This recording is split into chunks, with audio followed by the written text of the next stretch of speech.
Broadcasting from the Evergreen Media Network studios in Vero Beach, Florida. It's Huntin with Heather. Hey y'all, welcome back to Hunt with Heather. I am your host, Heather Hawk. This is season 2, episode 7. We're rolling through the season, you guys. And if you're new to this show, welcome. And if it's your first time this season, this show is dedicated to all those who love to hunt, love the outdoors, and those who want to learn more. Whether you're a seasoned hunter or a green hunter, this show is going to be packed full of information. We're going to talk deer, turkey, and everything in between. And of course, you can't forget about those stories that keep us coming back for more. So grab a seat, sit back, and let's talk hunting. Before I introduce my guest today, I want to give a shout out to my sponsors who make this show possible. Jake Witt with State Farm. That's right, it's the original, the OG, the Jake Witt with State Farm. If you're looking for an agent who wants to save you money, this is going to be your guy. I have my car insurance, my utility vehicle insurance, my life insurance policies through him, and it's just nice because it's a one-stop shop. So go reach out to Jake Witt at 772-500-5253. Again, it's Jake Witt at State Farm. And of course, I want to give a shout out to the guys at Boars and Broads. If you love hogs and running dogs, go check out their content. They post all kinds of videos, other people's videos. So it's a fun and a wild show. Go check them out. And of course, while you're there, check out their merchandise. And ladies, Christmas is almost here. I'm sure your man would probably like something from Boars and Broads. They've got shoes, they've got hats, shirts, and maybe pick up something for yourself too. All right. So again, Boars and Broads. Let's get into the show. Let's talk hunting. My guest today, I've had the honor of having him on actually several times. He's a dear friend of mine and my husband's. And so, and I feel like he is a very wise man in many areas. And so I'm always excited to have him on. So Mike Kincaid, thank you. Hello, Heather. Glad to be here. Thank you for coming on. Hey. So let's get in talking hunting because you've had a very busy season. You start at the beginning like we do. And September archery is when you start. I know you're in the woods long before that. Yeah. But you've been hunting hard since September. Yep, that's what I do. And I do try to get out there, put a camera out, put a couple stands if possible, and look for them deer to hopefully show up in a lot of times the same areas that I hunt on public land mostly. Yeah. And I do have friends across the states from Missouri and Alabama. And visiting them, I'll leave a camera on their property just to keep things going. So see what's coming through. Yep. See what's happening. I know we were just talking about before the show, and I know I've talked about cameras before and how I feel like they can be overused, or does it take away from the actual excitement of the hunt and what's coming in? And so Mike and I were discussing that. He says absolutely not. He's all for the cameras, as you just heard. But there's a lot of reasons like you and I talked about, and I don't know if you want to share some of those a little bit. Yeah, I think it's a necessity, one, especially on public land. There might be a better buck working, one area, and the time that we put in, we want to, I like hunting horns. Mm-hmm. And so I look forward to I try to find them. And, you can put a camera on a scrape and it might be, even though other bucks can use that line, I find that you'll find out what buck is, been running that. And so I'm looking for, for something to grab on to. So do you run cameras starting in the summertime though? Because I know, okay, so that's one question, but right. I want to, in Florida, I feel like, and then where we hunt and where you hunt, I know it's very swampy, okay? Yeah. A lot of water. Yeah. Okay, so sometimes there's not tracks visible, yeah, right? Right. So putting up a camera, is it somewhere where you've already hunted previously? But if do you just stick a camera random, like, at the beginning of or before season to kind of see if there's something coming there, and if you don't see, move it, or how do you set up? Yeah, a lot of it is the same areas, and like you said, again, things can change. I try to establish a spot by even putting a stand up in there, if there's not too many trees, just to let somebody else know that I am hunting that. And I might even put another stand in there just for a decoy, Right. just for a turn or whatever. Yeah. But yeah, being that it is public land too, things can change. And I always believe in trying to hunt a rut. If the bucks are chasing does, and that can change, which I did see this year in Florida, and it was early, and so that's pretty exciting too. But things can change. Yeah, I mean, again. So with the rut, and for our listeners some listeners may not be in Florida, but, our deer season here starts in July down south, like in the Everglades. It starts July 22nd. As a matter of fact, it's July 22nd, and then it goes up to September 1st, I think it is. And so we start around September 15th, 19th, somewhere in that. Yep. So it's early, and I know that's not the rut, but they're starting, right? They're starting to kind of, like, I feel like they're maybe, and I've read this a little bit, where they're starting to, like, maybe venture off a little bit more, start finding their does, starting to kind of see where maybe start making some scrapes. Yeah. Because I guess they do that once they start scraping before the velvet. Yeah, well, or after the velvet, right? Yeah, they start rubbing, actually, well, you got the scrape, and then you got your rubs. Rubs is what I meant, yeah. So anyway, a lot of times I'm after even say an ambush, even when I'm hunting turkeys. Sometimes I don't call, because, and I just try to get in their way, and I try to find areas where I feel that the deer are going to feel safe, and way back there, and hope for the best. Yeah, get on in there. Get on in there. I've already had it with my cameras going. I had a couple of guys come in through on the same day. One had a climber on his back. The other guy, and they're through the gun hunt. Then I saw some boys coming through with the dogs, and it wasn't a week ago I saw a doe come in, and I had two different bucks showing up in that area for about 4 days in a row. Now, I was in Missouri, but it was good to watch, and it ended quick.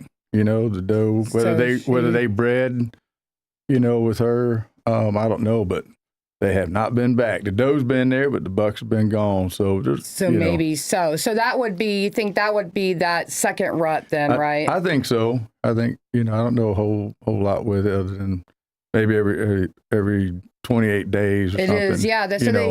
So they say, and I was, again, a little bit, so for those who are listening, they say the second rut is a secondary breeding cycle, so it occurs 28 days after the first rut. So if a doe's not bred within that first rut, then the second, they go and heat again, and that's when the second rut happens. Yeah. So, and that's typically for us in around now, I'm thinking, because I think up north, the rut is kind of end of October into middle November, depending where you're at up there, but it's kind of hot. Like, that's where. Yeah, and that's what I did. I did go to Missouri, and I didn't get started about November 1st. Now, I did kill a good buck last year and about the 14th of November, but I think I was about a week. I was a week late. Oh, really? And normally when you're driving highways up north in Ohio, any of those, you see them? They're going to be dead. Yep. And there was not hardly any dead deer on the road, so I knew that something happened. And so even though we see these deer, on a move, it can change. It can change real quick. One, because of the winds. Just because you got deer in an area doesn't mean you can hunt it. And I believe that if I can't get a good wind, I won't go in. And so, I have a friend that uses those onyx. He's been trying to get me to get on that, but I just, I chew on some dog fennel and rub down with some myrtle and some pepper tree, and I do my best, but I normally wouldn't hunt that stand if I could not get a good wind. Yeah. Yeah, I think that's what John always says is that, you can do all the deterrent on you. You can put your spray, you can put your stuff on and whatever to try to keep the smell, but ultimately it's the wind. That's I'm all for it. But even if a buck is hot on the trail and the doe happens to come through, right? They're not going to stop for that smell, right? Their nose is on the ground. All they're smelling is that. You got to get the doe to come in there, right? So if the doe smells something, but half the time she's running from them too. I know, and this is how I feel. If I can get a doe to get by me, there's no doubt that buck, he's not going to worry. Last year, before I killed that buck, I had a doe come through. She didn't get wind to me. A smaller buck was behind her, and he even picked me out, because I heard him, and I turned, and he looked up at me. He put his head back down. He got broadside to me, looked back up at me, put his head back down, and boogied, trying to find her. Yeah. So I really, it's the doe, and again, she's on a move. But if she picks you up, she's gonna blow. She can turn and bring him back another way. So, and I'm sure you heard the story. So John got a nice buck. So my husband, for listeners, my husband got a nice buck this year, and but he said right before that buck came out, he had that doe blowing on him. He's like, I think I was busted. I was like, busted, or not? Busted. You said, but you're like, oh, okay. And then literally a few minutes later, here comes that buck. Yeah. So then I was hunting this year, and it was general gun, and there was a doe that had to be in heat because I seen a couple spikes really following her. Well, so that was the first day. Then the next day, she's probably, I don't know, I would say 150 yards out, and hear her blow. Yeah. I didn't necessarily think, I'm busted, because I was pretty covered. They were walking under me. The wind was in my favor. So I was like, I wonder if there's a buck over there. Because that happened to John. And I don't know if she smelled John or if she was blowing at that buck or something was not right, Yeah. So I'm looking over there and I'm like, and then here comes this little spike. So I was like, oh, well, is that it? And here comes another little buck, another little cow horn, bigger. Yeah. And I'm like, oh, man. And here comes the big boy. Now, he wasn't giant, but he was big. So I'm like, was she blowing at them? Was she, was that what it was? I just knew when I heard her blow and I see that little spike, I'm like, I'm going to pay attention. Yep. I'm going to pay attention. Something's going on. Was she get away from me, or was she I'm not ready, whatever. Right. So, and there was a couple other does there too. So it was a little crazy. And I did miss that buck. Did you? I missed the buck. I know. That was not, I wasn't going to say that, but it is what it is. It's part of it, right? Yeah, it comes with the territory. Yeah. So after I shot him and thought I got him, the grass is so tall when you're down there. It's literally up to your shoulders. You know what I mean? It's so tall. So I thought he dropped, and then there was all these other things. I was trying to focus on him, and there's all these other things going on. After I shot, it was okay, focus on him. He dropped, pretty sure. And then it was there goes the spike, there goes the doe, there goes another doe. They were popping up everywhere, and I was trying to. Anywho. Oh. It was a bust, but it was another lesson learned, though. I feel like that's right. Every year, and I haven't been hunting as long as you, but if you're in the woods enough, you're going to learn That's right. So we talked about that, about successful, was your hunt successful? And every hunt is, and it's not always pretty, what unfolds sometimes, but hopefully you can learn from your mistakes. We talk about aim small, miss small, whether it be in a gun, whether it be with a bow, you want to, if you can, without, you got to deal with buck fever and everything else, but it's waiting, and hopefully, you get an opportunity and take advantage of it. Yeah. Yeah, buck fever is definitely, I don't care, deer fever. Yeah, pig can. Deer, I had that doe that came in, like I said earlier. Turkey. I had that doe that came in, and I was like, because I was like, okay, I'm going to shoot her, whatever. And I was like, I got her. But you know what I mean? It was like, at first, it was just that instant. Yeah. Like, I need to.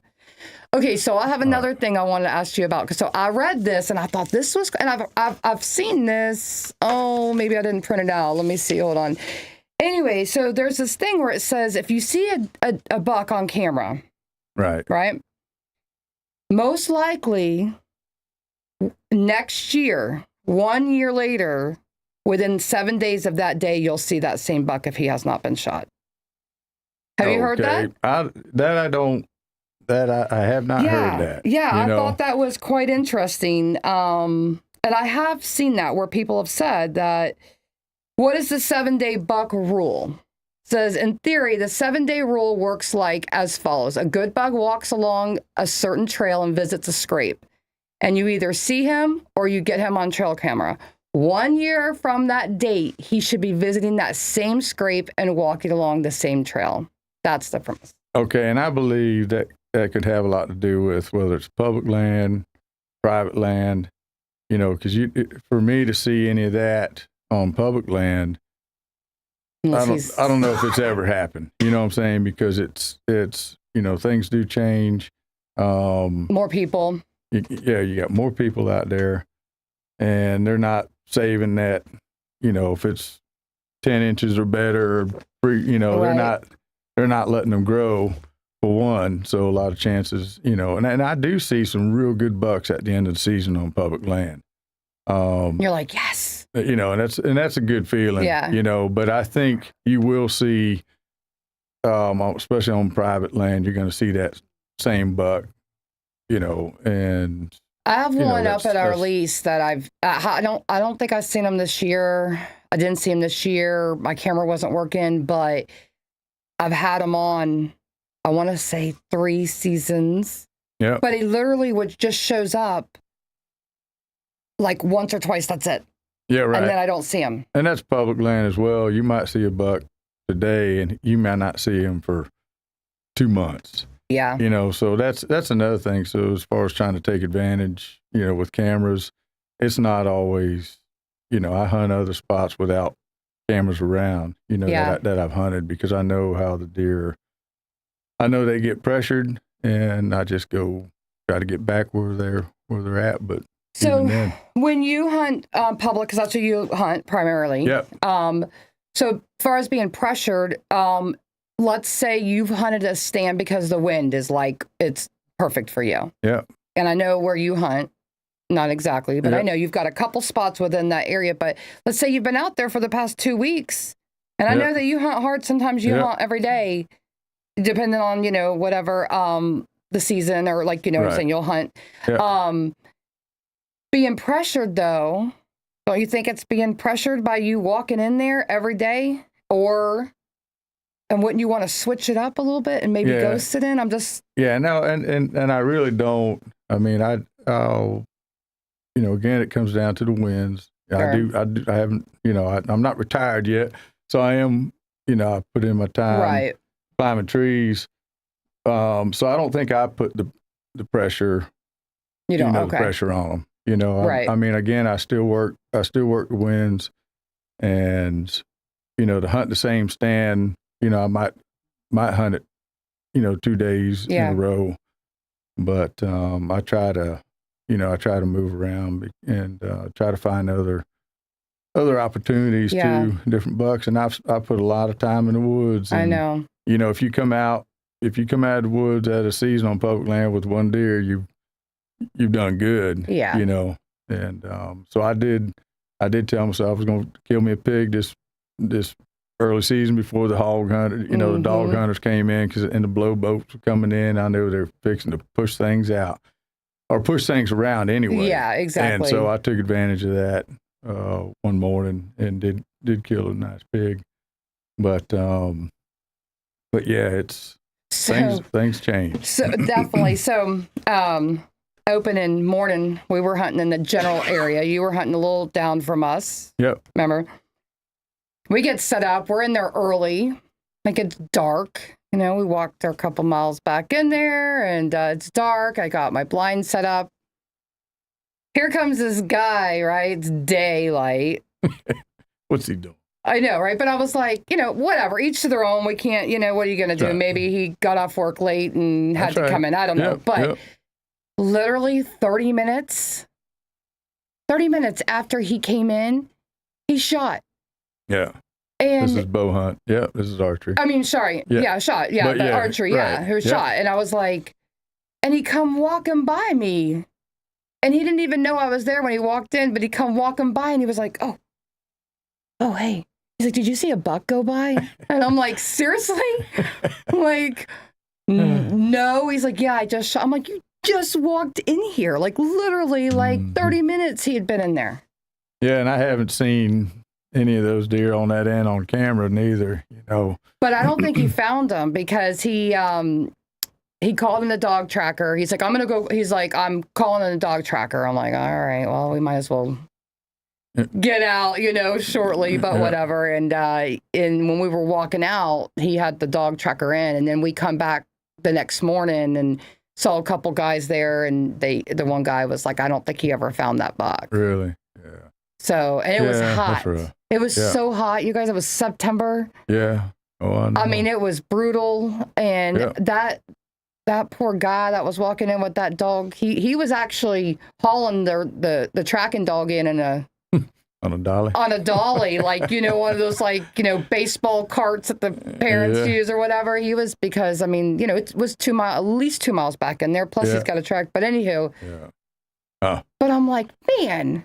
Yeah, I know. It just shows you. I know things. We get up early. We get in there. We're in there dark. And, I know. And, you know, and you're thinking you're doing everything right. And here comes this guy, you know. Yeah, it's different than even lease hunting where you have your own area to cover. Yeah. You know, public land. Right. It's you know, you're hunting the same deer as 5 other people might be hunting. You know, so I know. It's just how it rolls, you guys. If you hunt public land, you know how it is. Everything can changes up. But well, we're gonna have to wrap up the show already. Come on, now. Give me a tip. Give me a tip to give the listeners. What's something? We got patience. Everyone knows we need patience. We need patience. We got the aim small, miss small. What else? Waiting. You know, for a good shot. You know, if an animal comes in quartered to you. Yeah. You know, if you can let them pass. But you got to show up. You know, that's it. If you're gonna make something happen. Yep. And showing up. You can't sit on the couch, even if it's 28 degrees out. Yep. And you gotta give God the glory. You know, He gives us opportunity. And what a beautiful sight we get to see. Yeah. We are so blessed. Yes, we are. So blessed. Amen. I know. I think about it all the time. I think the good Lord. I'm like, thank you so much, Lord, for this beautiful. Even if it's, you know, if I don't see anything, I get to be in the woods. Yay. So. Amen. Thank you again. Thank you, Heather. And have a Merry Christmas. And right around the corner. And thank you, listeners, and thank you, sponsors. I appreciate you. Jake Witt with State Farm and Boards and Broads. Be good. Go get outdoors, you guys.